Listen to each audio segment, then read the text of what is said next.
There is a gate and there is a path.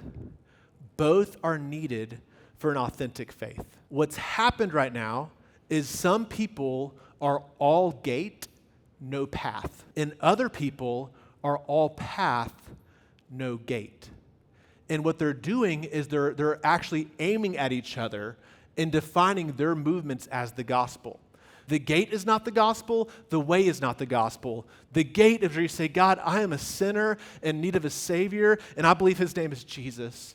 Would you forgive me for my sin, and would you give me your Holy Spirit so that I can live for you the rest of my life? And then you move from unbelief to belief. And then it doesn't stop there. That is the starting line. Like a sinner's prayer is not the finish line, it's the starting line. And at that starting line, you say, okay, God, now I want to walk the way. And as you practice the way of Christ, what you are learning to do is to submit every area of your life to the lordship of Jesus Christ. And we want to do both.